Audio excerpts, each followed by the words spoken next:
এই সিদ্দিকুল্লাহ চৌধুরীরা যে সরকারে আছে, এই শওকত মোল্লারা যে সরকারের সাথে যুক্ত, এরা কবরস্থানের উপরে বাড়ি বানিয়ে দিয়েছে। এগুলো উদ্ধার করবেন না? এই উদ্ধার আমাদের করতে হবে। যখনই ওরা ভয় পাচ্ছে, তো এই জন্যই এই আন্দোলন সংগঠিত করে বিজেপিকে যদি হাঁটু কেড়ে বসানো হয়, বিজেপির এই আন্দোলন করে যদি বিজেপি আইনকে প্রত্যাহার করে নেয়, এর পরের টার্গেট তো এই কবরস্থানকে উদ্ধার করা। ওরা করে কামিয়ে খাচ্ছিল, ওদের চাপ হয়ে যাবে, ওই জন্য আন্দোলনটা ভাঙতে চাইছে। আমি বলছি আপনাদের, টিপু সুলতানের পরিবারের 12 বিঘা জমি আছে, কোথায় জানেন? তা বলছি 51 সতীশ মুখার্জি রোড, 51/1 সম্ভবত সতীশ মুখার্জি রোড, টালিগঞ্জের ওখানে 12 বিঘা সম্পত্তি টিপু সুলতানদের পরিবারের আছে।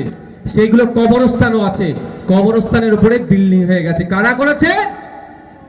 এই ফিরাদ হাকিমরা যেই সরকারে আছে। কলকাতা পার্ক স্ট্রিট কত ভালো জায়গা, ভ্যালুয়েবল প্রপার্টি, ওখানে 12 একর 13 ছটক জায়গা, সরাসরি ওয়াকফ বোর্ড ওটাকে ম্যানেজমেন্টে আছে। ওখানে কি হচ্ছে? প্রাইভেট ডেভেলপারকে দিয়ে কি করছে? প্রাইভেট ডেভেলপারকে দিয়ে ডেভেলপমেন্ট করাচ্ছে। মানেটা কি? ক্ষীর খাবে অন্য জায়গা থেকে। এইদিকে কলকাতায় এই বাঁকুড়ার ছেলেরা কলকাতায় গিয়ে পড়াশোনা করছে, হোস্টেল পেতে গেলে হন্য হয়ে ঘুরছে না? এই তো বাঁকুড়ার ছেলে, এই তো হোস্টেল পেতে গেলে কলকাতাতে গিয়ে ছেলে মেয়েদের কি হচ্ছে? পাচ্ছে না। ওই ওয়াক্ফ সম্পত্তির উপরে হোস্টেল করতে পারতো তো ভাই, সব লুটে নিচ্ছে। আমি বিধানসভার মধ্যে বলেছি, এখানেও বলছি যে আমাদের রাজ্যে বিধানসভার মধ্যে তৃণমূল কংগ্রেসের এমন অনেক এমএলএ আছে, অনেক মন্ত্রী আছে, অনেক এমপি আছে যারা ওয়াকফ সম্পত্তি লুটে খেচ্ছে। সেগুলোকেও আমরা সময়ের সাথে বার করব। এখন নাকে কান্না কানছে, একটা পত্রিকায় একটা নেতার নাম এসেছে, সে কি বলছে? আমাকে ফাঁসাচ্ছে। যে পত্রিকা ছেপেছে তার বিরুদ্ধে মামলা করছে না কেন ভাই?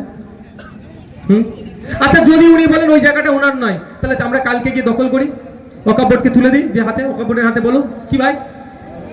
তাই তো নাকি? তখন দেখবেন পুলিশ কেড়ে সামনে দিয়ে দেবে, কি বলবে? Law and order situation create হবে, ঘোড়ার ডিম হবে, ওই নেতাকে বাঁচাবে পুলিশকে দিয়ে এই সম্পত্তিটাকে। তো এই ধরনের নোংরামি অনেক আছে ভাই। গণতান্ত্রিক প্রক্রিয়ায় শান্তিপূর্ণ আন্দোলন হবে, সেটা করবেন তো ভাই? আপনাদেরকে উত্তেজিত করার চেষ্টা করলেও আপনারা উত্তেজিত হবেন না। আমি ধন্যবাদ জানাই বাঁকুড়া জেলার কিছু ইসলামিক স্কলারদের, কিছু মুফতিদের, কিছু ইমামদের। গত কয়েকদিন আগে তাদের বক্তব্য আমরা শুনেছি, তারা যেভাবে সমাজের সঠিক বার্তা দিয়েছে যে মানুষের মতো জনপ্রতিনিধি তৈরি করতে হবে, তাদেরকে আমি স্যালুট জানাই। তাদের এইভাবে পাশে থাকা যারা কথা বলছে সমাজের জন্য, তাদের কাছে যে বার্তা দিয়েছে, লড়াইয়ের আরো শক্তি জুগিয়েছে, তাদেরকে আমি ধন্যবাদ জানাই। ভাই, এখন আপনারা আস্তে আস্তে বিদায় নেবেন। সাংবাদিক বন্ধুদের কিছু কোশ্চেন আছে, কোশ্চেনের আমরা যে আমাদের অধিকার, যে আমাদের সাংবিধানিক অধিকারটা প্রতিষ্ঠা করার জন্য। কারণ আপনারা জেনে গেছেন অলরেডি, যেখানে হাজার হাজার সম্পত্তি, যেমন ওয়াকফ বিল, এইখানে ভারতবর্ষের রেল এবং দুটো কক্ষের মধ্যে আমরা লোকসভাতে একাধিক এমপি তৃণমূলের হাজির ছিল না, কোন তার বিরুদ্ধে তৃণমূল কংগ্রেস ব্যবস্থা গ্রহণ করেছে ভাই? করেনি। শুধু আপনার পরে আপনারা